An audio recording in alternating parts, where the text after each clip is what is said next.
आगे चलते हैं। सो थोड़ा सा पहले हम लोग जनरल जो कंपैरिजन कर रहे थे वो कर लें। कल हमने एक्चुअली कर लिया था ये ऑक्सीडेशन स्टेट का, लेकिन वो मेरा थोड़ा सा पार्ट ना इरेज हो गया, सो मैं उसको दोबारा से अब लिख रही हूँ।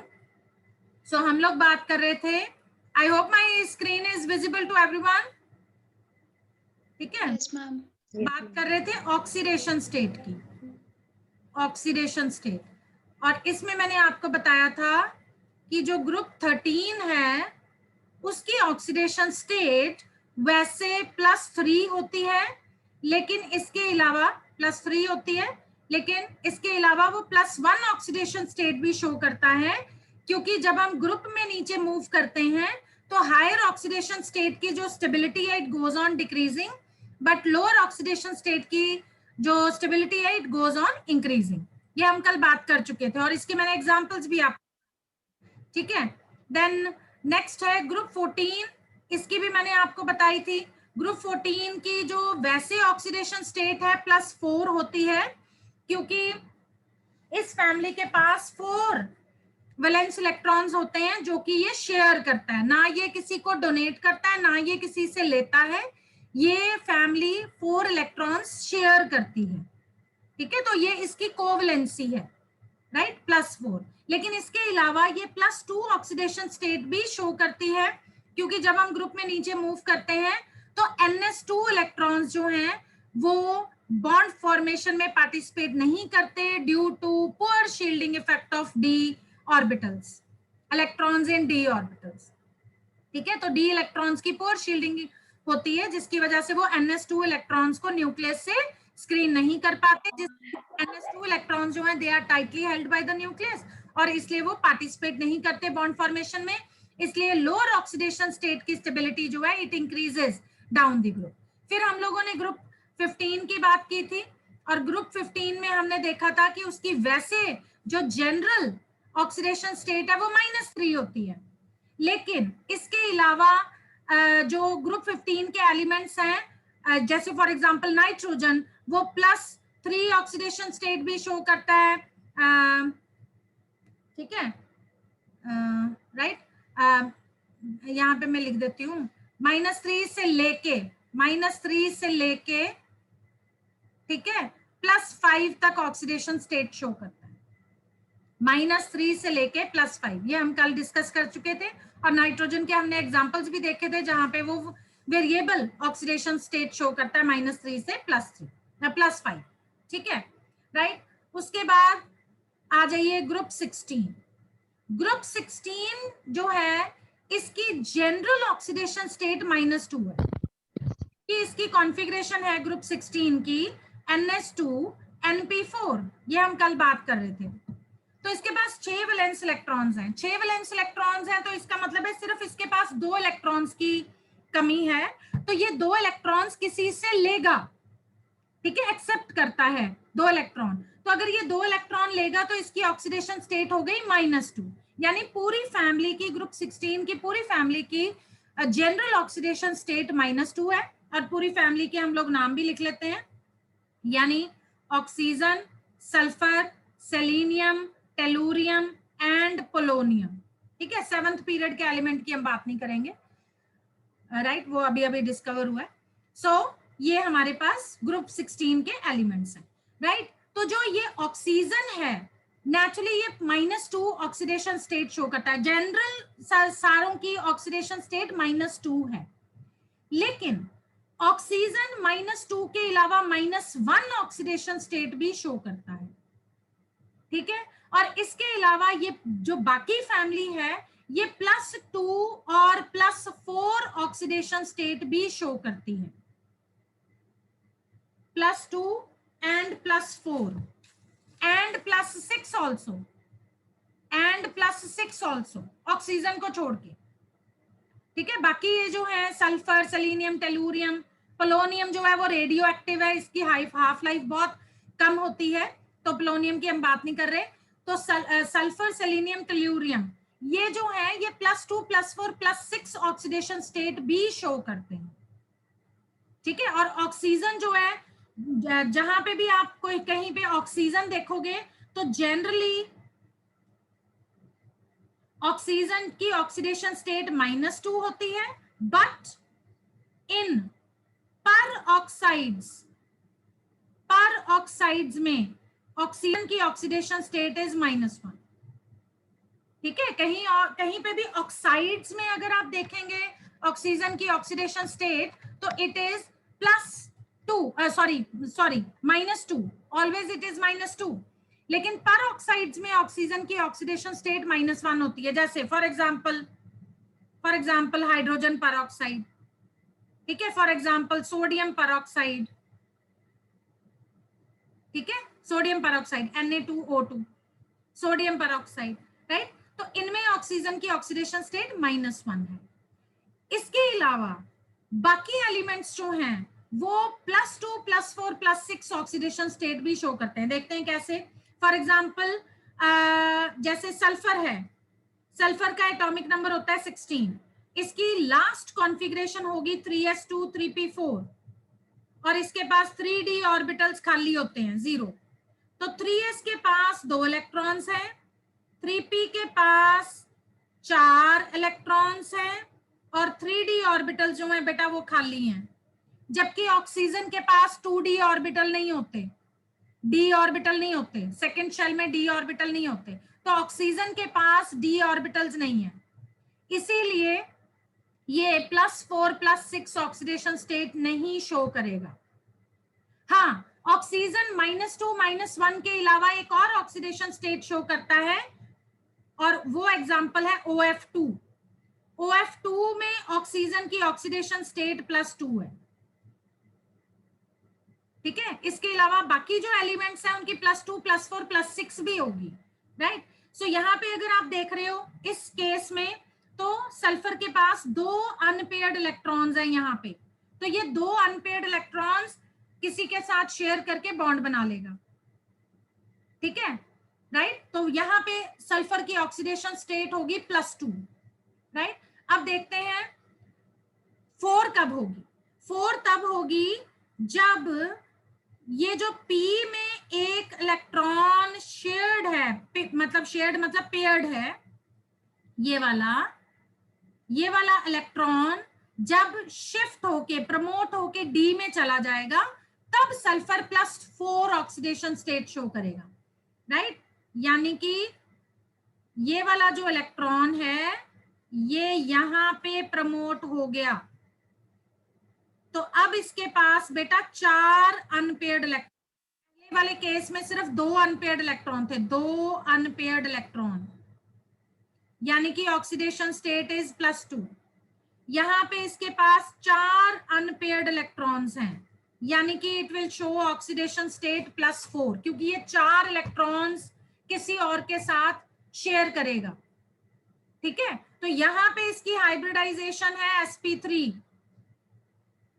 यहाँ पे इसकी हाइब्रिडाइजेशन होगी sp3d, ठीक है। तो ये 4 अनपेयर्ड इलेक्ट्रॉन्स, ये वाले जो 4 अनपेयर्ड इलेक्ट्रॉन्स हैं ये शेयर करेगा, राइट। अब 6 कैसे हो रही है, कौन बताएगा मुझे।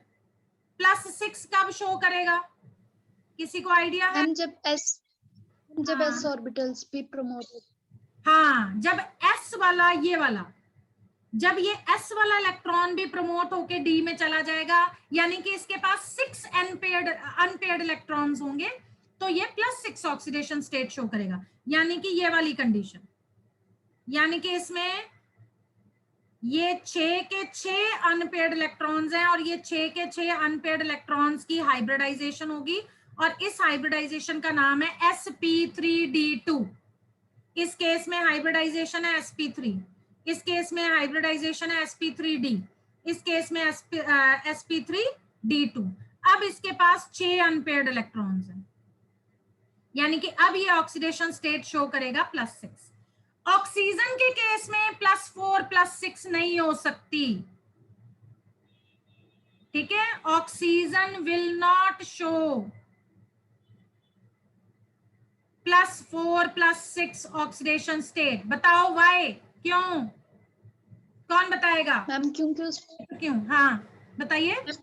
एम्प्टी ऑर्बिटल्स नहीं होते हैं क्या होते हैं, क्या होते हैं? मैम, वेकेंट डी ऑर्बिटल्स नहीं होते हाँ ऑक्सीजन में। हाँ, तो उसका आंसर आपने देना है यस, बिकॉज उसमें वेकेंट डी ऑर्बिटल्स नहीं होते। सल्फर शो करेगा, सेलेनियम शो करेगा, टेलुरियम शो करेगा, पोलोनियम भी शो करेगा। पोलोनियम रेडियो एक्टिव है इसलिए हम उसकी बात नहीं कर रहे हैं। सो बाकी सारे एलिमेंट्स जो हैं वो +4 +6 +2 +4 +6 ऑक्सीडेशन स्टेट शो करेंगे। -2 तो होती ही होती है क्योंकि 2 इलेक्ट्रॉन्स की कमी है। I hope it is clear. So this one is also very very important. ये भी बहुत इंपॉर्टेंट क्वेश्चन है। समझ में आ गया ये वाला बात? ये वाली बात समझ में आ गई? ठीक है, तो ये क्वेश्चन हो गया। Yes, ma'am. So this is important question. Very very important question. Oxygen will not show +4 +6 oxidation state. Why? Whereas other members show +4 +6 oxidation state. या वो ऐसे भी कह सकता है कि जैसे ऑक्सीजन जो है वो सिर्फ डाई हैलाइड बनाता है। ये देखो, ये एग्जांपल OF2, OF4, OF6 नहीं बनाता। वो ऐसे भी क्वेश्चंस पूछ सकता है आपसे। तो आंसर वही है, because of non-availability of d orbitals in oxygen. So ये सारा ऐसे आपने लिख के एक्सप्लेन करना है। एक लाइन 2 लाइन में आंसर नहीं होता कभी भी। चलिए अब हम बात करते हैं ग्रुप 17 की। ग्रुप 17 के ऑक्सीडेशन स्टेट। इसलिए बेटा देखो, ये ना ग्रुप वाइज आपके बुक में आ रहा है, ठीक है, लेकिन मतलब अलग अलग समझाने की बजाय अगर हम सारे ग्रुप्स का एक कंपैरेटिव चार्ट बना लें तो दैट इज मोर इजी। आपको वो समझ में भी आता है और उन सबके आंसर्स भी एक तरह के होते हैं, ठीक है। अब ग्रुप 17 की बात करें तो ग्रुप 17 की जनरल कॉन्फ़िगरेशन है NS2NP5। कितने वैलेंस इलेक्ट्रॉन्स हैं इसमें बताइए, जल्दी बोलिए। मैम 7। हाँ, इस फैमिली के पास 7 वैलेंस इलेक्ट्रॉन्स है। NS2NP5 2 S और 5 ये P के, टोटल हो गए 7, राइट। तो इसके पास 7 वैलेंस इलेक्ट्रॉन्स हैं, राइट। तो नेचुरली इसकी जो जनरल ऑक्सीडेशन स्टेट होगी, क्योंकि इसके पास सिर्फ एक इलेक्ट्रॉन की कमी है, सिर्फ एक इलेक्ट्रॉन की कमी है ऑक्टेट पूरा करने के लिए, 8 इलेक्ट्रॉन पूरा करने के लिए। तो इसकी सारी फैमिली की जनरल जो ऑक्सीडेशन स्टेट है दैट इज -1 सारी फैमिली के मेंबर्स की ऑक्सीडेशन स्टेट है। जब भी आपसे हैलोजेंस की बात की जाती है कि हैलोजन की ऑक्सीडेशन स्टेट क्या होगी, तो दैट इज -1 जनरली, ठीक है, राइट। और इसकी फैमिली के मेंबर्स भी लिख लेते हैं हम, fluorine, chlorine, bromine, iodine and astatine, ठीक है। एस्टेटीन के बाद एक और भी आता है लेकिन हम उसकी बात नहीं कर रहे हैं।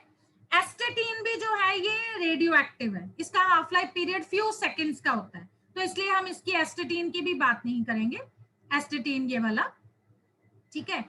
और बाकी फैमिली मेंबर्स जो है -1 के अलावा +1 +3 +5 +7 ऑक्सीडेशन स्टेट शो करते हैं, except fluorine. Except fluorine, fluorine को छोड़ के बाकी सारे मेंबर्स, क्लोरीन, ब्रोमीन, आयोडीन, ठीक है, ये +1 +3 +5 +7 ऑक्सीडेशन स्टेट भी शो करते हैं। नाउ व्हाई, कौन बताएगा इसका आंसर? इसका आंसर मैं दे, मैम क्योंकि फ्लोरीन हाँ बोलो, फ्लोरीन में भी ऑर्बिटल्स नहीं होते। हाँ, क्योंकि फ्लोरीन में भी वेकेंट डी ऑर्बिटल्स नहीं है। बेटा ये जो ग्रुप 13 14 15 16 17 ये सबके ये जो फर्स्ट मेंबर्स है ना, first members of the family, इन सबकी एक जैसी रीजनिंग है। They are very small in size, they do not have vacant d orbitals, they are highly negative, ठीक है, एक्सेट्रा। जस्ट अ मिनट,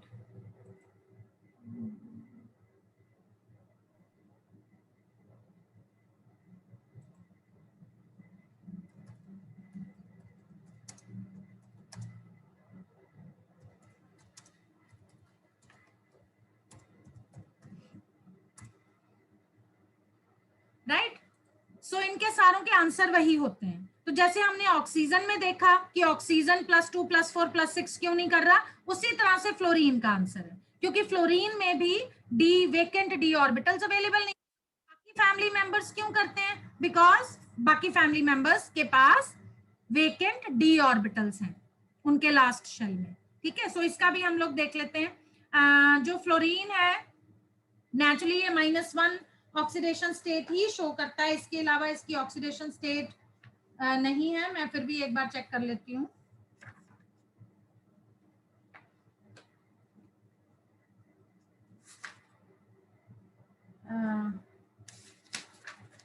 हाँ, सो फ्लोरीन की ऑक्सीडेशन स्टेट इज ओनली -1।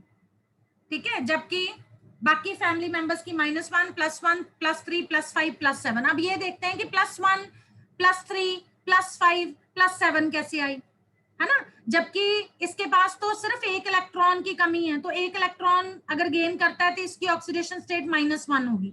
+1 +3 +5 +7 कब आएगी, जब ये अपने इलेक्ट्रॉन्स शेयर करेगा किसी और एलिमेंट के साथ। समझ में आया, अगर एक ही इलेक्ट्रॉन शेयर करेगा तो +1 ऑक्सीडेशन स्टेट होगी, अगर 3 इलेक्ट्रॉन शेयर करेगा तो +3 होगी, 5 करेगा तो +5 होगी, 7 करेगा तो +7 होगी। वो भी देख लेते हैं हम लोग। फॉर एग्जाम्पल मैं ये एग्जाम्पल ले रही हूँ, क्लोरीन का एग्जाम्पल ले लेते हैं। For example in case of chlorine, ठीक है, क्लोरीन एटॉमिक नंबर 17 और इसकी लास्ट कॉन्फ़िगरेशन होती है 3s2 3p5 और नेचुरली इसके पास वेकेंट डी ऑर्बिटल्स हैं 0। I mean vacant D orbitals हैं 5 बट उसमें इलेक्ट्रॉन्स 0 हैं, वेकेंट है, खाली है। सो 3s2 3p5 यानी कि p में 5 इलेक्ट्रॉन है, एक इलेक्ट्रॉन जो है इसका अनपेयर्ड है, और ये जो डी ऑर्बिटल्स हैं 5 D orbitals they are vacant, ये खाली है। ठीक है, तो नेचुरली अगर इसकी ये वाला इलेक्ट्रॉन जब मैं पेन के साथ शायद शो करती हूं तो आपको नहीं दिखता। सो ये वाला जो अनपेयर्ड इलेक्ट्रॉन है, जब ये एक इलेक्ट्रॉन किसी और के साथ ये शेयर करेगा बॉन्ड बनाने के लिए, फॉर एग्जांपल HCl के साथ, है ना, HCl नहीं मतलब किसी और एलिमेंट के साथ, राइट, तो इसकी ऑक्सीडेशन स्टेट +1 होगी। HCl के साथ नहीं, HCl के साथ H पॉजिटिव होता है, Cl नेगेटिव होता है। ठीक है, उसमें जो है अपना ये एक इलेक्ट्रॉन शेयर करता है हाइड्रोजन के साथ। ठीक है, राइट, तो इसकी ऑक्सीडेशन स्टेट +1 होगी। अब नेचुरली यहां पे मैं लिख देती हूँ 1 अनपेयर्ड इलेक्ट्रॉन, 1 अनपेयर्ड इलेक्ट्रॉन, तो इसकी ऑक्सीडेशन स्टेट +1। ठीक है, अब +3 कब होगी, कौन बताएगा मुझे, +3 कब होगी, कौन बताएगा, जल्दी से बताइए। +3 मैम जब एक हाँ, जब 3p का एक ऑर्बिटल d में शिफ्ट हो जाएगा। हाँ, जब 3p का ये वाला इलेक्ट्रॉन d ऑर्बिटल में यहाँ शिफ्ट हो जाएगा तो नेचुरली उसके पास 3 अनपेयर्ड इलेक्ट्रॉन होंगे और वो 3 अपने इलेक्ट्रॉन शेयर करेगा किसी के साथ। यस, बिल्कुल ठीक है, तो ये वाला इलेक्ट्रॉन जो है ये यहाँ पे शिफ्ट हो गया, प्रमोट हो गया d में, राइट, यानी कि इसके केस में हाइब्रिडाइजेशन थी sp3। ठीक है, इसके केस में हाइब्रिडाइजेशन होगी, सॉरी, हाइब्रिडाइजेशन होगी sp3d और अब इसके पास 3 अनपेयर्ड इलेक्ट्रॉन्स हैं तो इसकी ऑक्सीडेशन स्टेट +3 है। इसी तरह से एक और इलेक्ट्रॉन जब शिफ्ट हो जाएगा p में से d ऑर्बिटल में, यहाँ पे ये देखिए ये वाला भी इलेक्ट्रॉन यहाँ पे शिफ्ट हो गया, ये वाला अब p का एक इलेक्ट्रॉन d में शिफ्ट हो गया, प्रमोट हो गया, तो अब इसके पास बेटा 5 अनपेयर्ड इलेक्ट्रॉन्स हैं, अब इसकी ऑक्सीडेशन स्टेट +5 होगी। सो इसकी हाइब्रिडाइजेशन नेचुरली, राइट, तो इसकी हाइब्रिडाइजेशन होगी sp3d2। ठीक है, अब जो ये s का इलेक्ट्रॉन है, पेयर्ड इलेक्ट्रॉन्स हैं, जब ये भी शिफ्ट हो जाएंगे, जब ये भी शिफ्ट हो जाएगा तो इसके पास 7 अनपेयर्ड इलेक्ट्रॉन्स होंगे, 7 अनपेयर्ड इलेक्ट्रॉन्स होंगे तो उसकी ऑक्सीडेशन स्टेट 7 होगी, क्योंकि वो सातों इलेक्ट्रॉन्स जो हैं वो किसी और के साथ शेयर करेगा। सो अब s वाला इलेक्ट्रॉन भी है जो वो बेटा प्रमोट होके d ऑर्बिटल में चला गया, ठीक है। तो अब इसके पास ये 7 ऑर्बिटल्स हैं, यानी कि 7 ऑर्बिटल्स विद 7 अनपेयर्ड इलेक्ट्रॉन्स। सो इसकी हाइब्रिडाइजेशन होगी sp3d3 और इसके पास 7 अनपेयर्ड इलेक्ट्रॉन्स हैं। सो ऑक्सीडेशन स्टेट इज +7। और इसका एग्जांपल भी आप लोगों ने किया हुआ है, एग्जाम्पल आपको आता है, ठीक है, जिसमें 7 इलेक्ट्रॉन्स हो। फॉर एग्जाम्पल जैसे मैंने क्लोरीन का एग्जाम्पल बताया, आप इसी तरह से सेम टू सेम आयोडीन का लिख सकते हो। फॉर एग्जाम्पल IF7 तो IF7 में आयोडीन की ये वाली कॉन्फ़िगरेशन होगी, ये वाली। उसके पास 7 यानी आयोडीन के पास जो सातों अनपेयर्ड सातों वैलेंस इलेक्ट्रॉन्स हैं वो सातों के सातों शेयर कर देता है, ठीक है। और 5 वाली एग्जांपल IF5,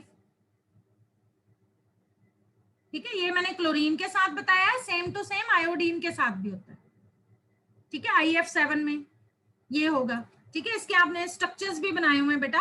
IF7 के जो 5 फ्लोरीन एटम्स हैं वो पेंटागन की शेप में होते हैं।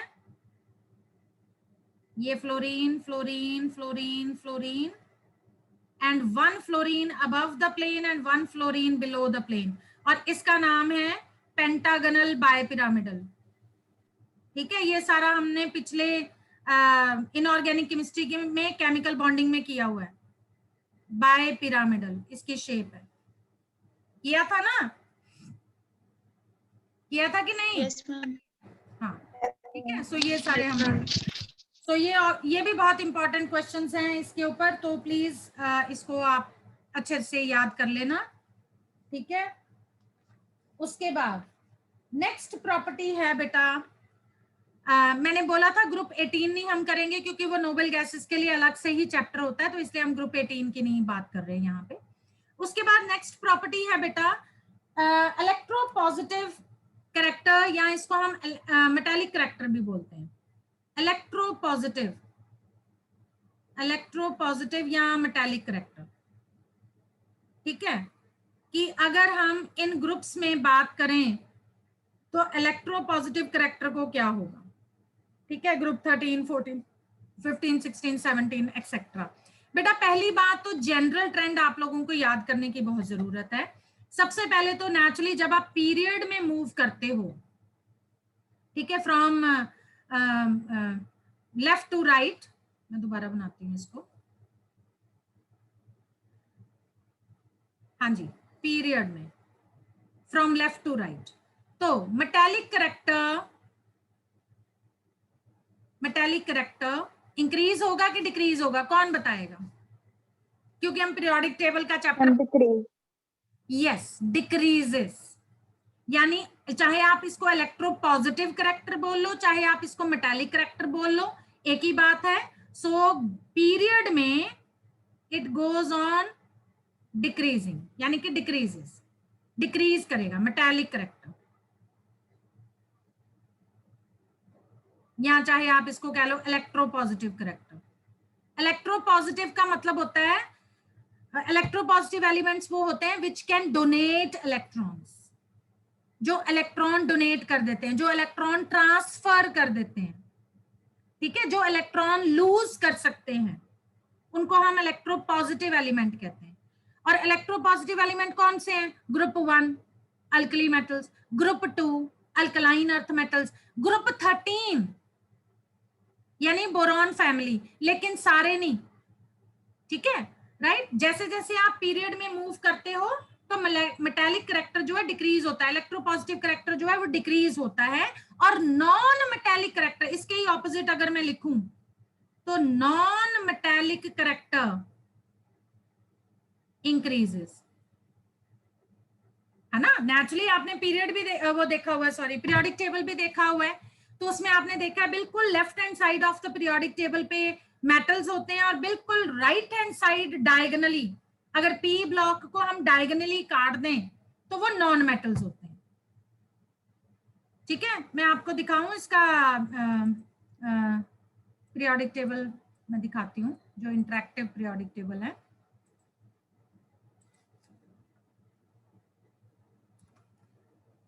उस दिन दिखाया भी था वैसे मैंने, पीरियोडिक टेबल ऑफ एलिमेंट्स।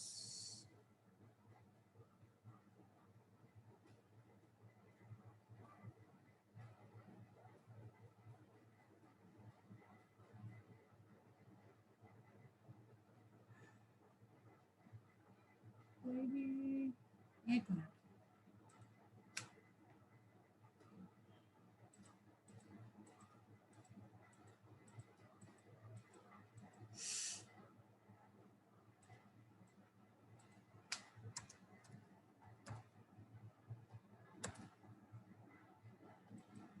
हाँ जी। सो मैं स्क्रीन शेयर स्टॉप कर रही हूँ, दोबारा शेयर करती हूँ। हाँ जी, ये देखिए जी पीरियोडिक टेबल, ठीक है, ये मैंने लिंक आप लोगों के साथ ऑलरेडी शेयर किया हुआ है। सो ये रॉयल सोसाइटी ऑफ केमिस्ट्री का इंटरेक्टिव पीरियोडिक टेबल है। तो अगर मैं सिर्फ नॉन मेटल, ये देखो ये टैब्स बनी हुई हैं, आपको जो एलिमेंट्स देखने हैं आप उसके हिसाब से कर सकते हो। अगर मैं सिर्फ मेटल्स पे क्लिक करूंगी तो ये देखिए पीरियोडिक टेबल में ये वाले जो एलिमेंट्स हैं आपको नजर आ रहे हैं, ठीक है, जो ब्लड नहीं हुए हैं, ये मेटल्स हैं, राइट। यानी कि एक्सट्रीम लेफ्ट पीरियोडिक टेबल से आप जब चलते हो तो ये सारे मेटल्स हैं। S block alkaline earth metals, alkali alkaline earth metals, S block all are metals, उसमें कोई नॉन मेटल नहीं है। फिर ये transition metals, transition elements all are metals, ये एक्टिनाइड्स लैंथेनाइड्स ये भी मेटल हैं, ठीक है। लेकिन जब आप पी ब्लॉक एलिमेंट्स में आते हो तो अगर आप पी ब्लॉक एलिमेंट को डायगोनली काट दो, ठीक है, तो लेफ्ट वाले जो हैं वो मेटल्स हैं और राइट वाले जो हैं वो नॉन मेटल्स हैं। अब मैं नॉन मेटल पे क्लिक कर रही हूं, तो जब आप नॉन मेटल पे क्लिक करोगे ये देखिए hydrogen is also a non metal, hydrogen भी नॉन मेटल है। तो आपने ये देखिए बिल्कुल पी ब्लॉक को जब आप डायगोनली काट देते हो तो ये नॉन मेटल्स हैं, ये सारे नॉन मेटल्स हैं, जिनमें ये जर्मेनियम और एंटीमनी जो है और सिलिकॉन ये मेटलॉइड्स में भी आ जाते हैं। So actually they come in metalloids, ये जो बिल्कुल डायगोनल पोजीशन पे प्रेजेंट होते हैं ये मेटलॉइड्स हैं, जर्मेनियम एंटीमनी आर्सेनिक, ठीक है, ये मेटलॉइड्स में भी आ जाते हैं because they have the properties of metals as well as non metals. अब आप ध्यान से देखिए, जब आप पीरियड में मूव कर रहे हो तो मेटेलिक करैक्टर डिक्रीज हो रहा है, नॉन मेटेलिक करैक्टर इंक्रीज हो रहा है। उल्टा जब आप ग्रुप में मूव करोगे from top to bottom, from top to bottom क्या हो रहा है बताइए, what will happen? Ma'am metallic character increase हो रहा हाँ, है, non metallic metallic character increases, non metallic character decreases. ये देखो जैसे ये बोरॉन फैमिली है तो बोरॉन फैमिली में सिर्फ बोरॉन है जो नॉन मेटल है, ठीक है। एल्यूमिनियम और गैलियम ये मेटल्स हैं, indium thallium they are strongly metallic in character. तो metallic character goes on decreasing, sorry group में metallic character goes on increasing, non metallic character goes on decreasing. इसी तरह से यहाँ पे देखिए कार्बन नॉन मेटल है, सिलिकॉन भी नॉन मेटल है, जर्मेनियम मेटलॉइड में आ जाता है, ठीक है। सिलिकॉन और जर्मेनियम की कुछ प्रॉपर्टीज हैं जो वो सेमी मेटल्स भी शो करते हैं। और उसके बाद टिन मेटल, ब्लेड मेटल, ये जो फ्लेवोरियम है ये है ना, फ्लेरोवियम, राइट, ये भी मेटालिक है। इसी तरह से सारे ग्रुप्स में जब आप नीचे मूव करोगे तो मेटालिक करेक्टर जो है वो इंक्रीज होगा, नॉन मेटालिक करेक्टर डिक्रीज होगा। So I hope it is clear. मैं वापस अपने बोर्ड पे आती हूँ, राइट। सो जब आप ग्रुप पीरियड में मूव कर रहे हो तो मेटालिक करेक्टर डिक्रीज हो रहा है, नॉन मेटालिक करेक्टर इंक्रीज हो रहा है। But when you move in a group opposite, metallic character increases, या हम कहें non metallic character decreases. I hope it is clear, ठीक है। अब यस मैम। ग्रुप वाइज भी बता देती हूँ बेशक।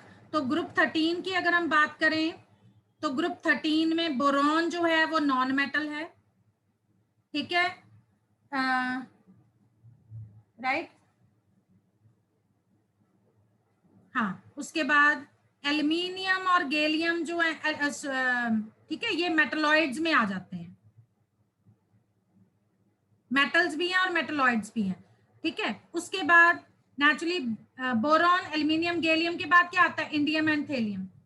Indium and thallium are pure metals, ठीक है, राइट। इसी तरह से ग्रुप 14, मेरा ख्याल है अब आप कर लोगे बाकी कंपैरिजन, ठीक है। ग्रुप 14 में carbon is a pure non metal, carbon and silicon non metal है, नॉन मेटल, ठीक है। सिलिकॉन भी नॉन मेटल है, राइट। उसके बाद जर्मेनियम मेटलॉइड है, मेटलॉइड, ठीक है। जर्मेनियम के बाद क्या आता है, tin and lead, they are pure metals, ठीक है। तो मेटालिक कैरेक्टर इंक्रीज हो रहा है। इसी तरह से ग्रुप 15 की बात करें, nitrogen and phosphorus non metals, ठीक है। उसके बाद आर्सेनिक,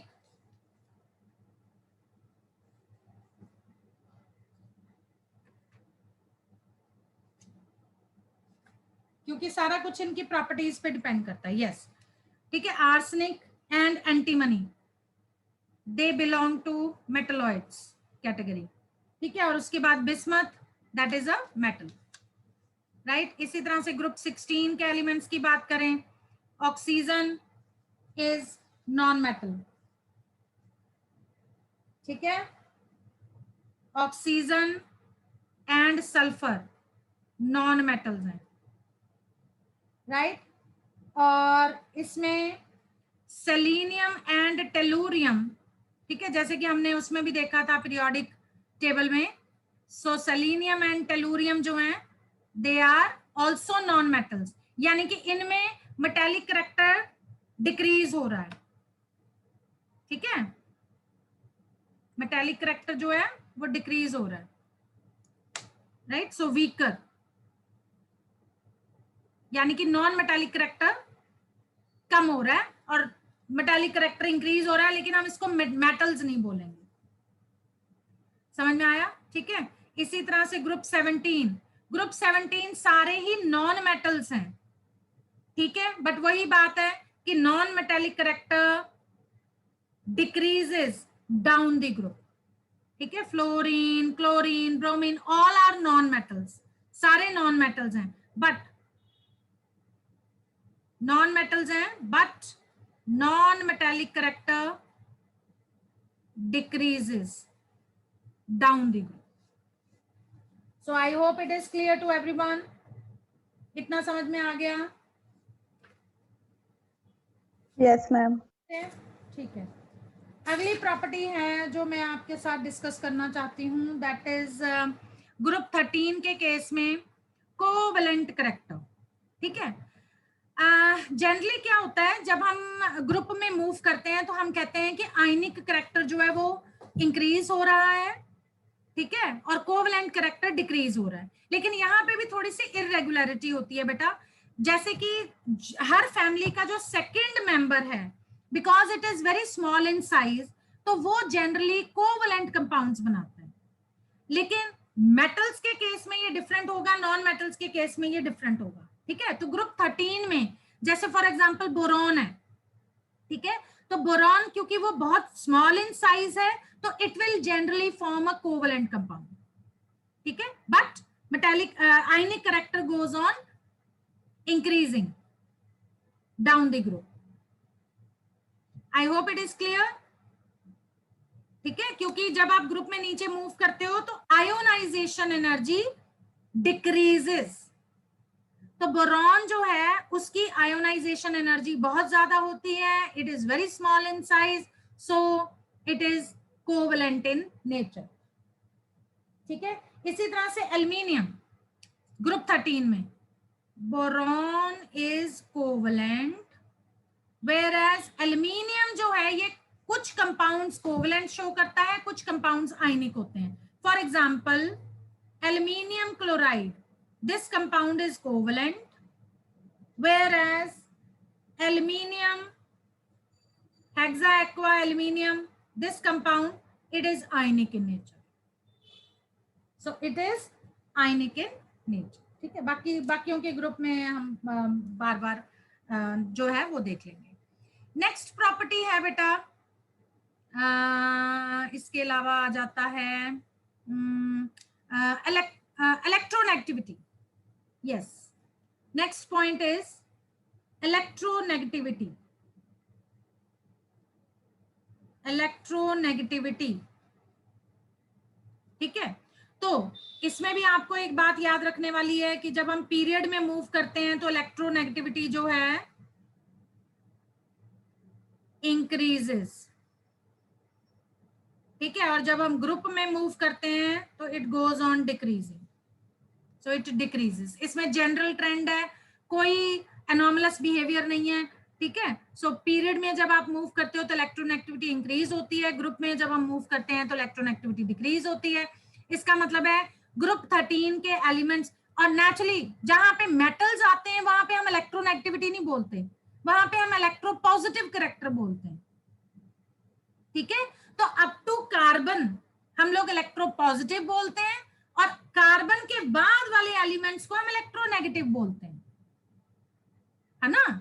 इलेक्ट्रोनेगेटिविटी क्या है? Tendency to attract the shared pair of electrons towards itself. तो जब हम अपनी तरफ इलेक्ट्रॉन्स को मतलब जो एलिमेंट्स अपनी तरफ इलेक्ट्रॉन्स को खींचेंगे शेयर्ड पेयर को, उसको हम इलेक्ट्रोनेगेटिव एलिमेंट्स कहते हैं। तो जनरली अगर हमने बात करनी हो तो पीरियड में इलेक्ट्रोनेगेटिविटी इंक्रीज होती है, ग्रुप में इलेक्ट्रोनेगेटिविटी डिक्रीज होती है। Is it clear? मेरी बात समझ में आई कि नहीं आई? Yes. बेटा देखो, दो तरह के एलिमेंट्स हैं। एक होते हैं जो आसानी से इलेक्ट्रॉन ट्रांसफर कर देते हैं, जिनको हम मेटल्स बोलते हैं।